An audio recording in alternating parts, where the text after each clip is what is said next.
know that multiplication is repeated addition.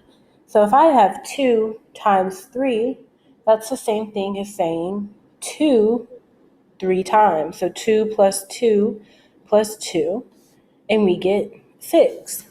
Well, I want to introduce you to a different operation that we can view as repeated multiplication. So you're multiplying things over and over and over again. And that's called an exponent.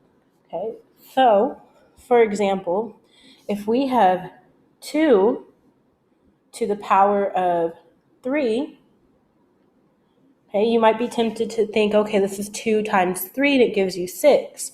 But that's not the case. We're not repeatedly adding, but this is repeated multiplication. So this is really 2 times 2 times 2. And remember, our dot, it means multiplication. So 2 times 2, that gives us 4. And 4 times 2 gives us 8. So we have 2 cubed, or you could say 2 to the power of 3, and that gives us 8. That is 2 times 2 times 2. Okay? So in the green, we have 2. This is called our base.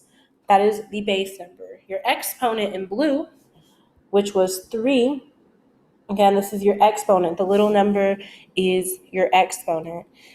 Your exponent tells you how many times to multiply the base. So no matter what, you're going to keep the base, and you need to write it out as many times as the exponent says.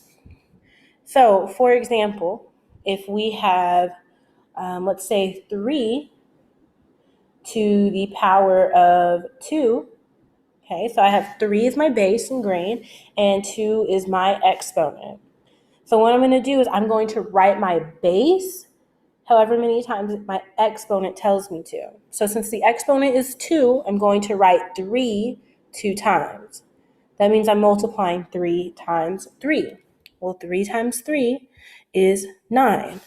So 3 squared, or 3 to the power of 2 would be the correct way to say it as well, is 9.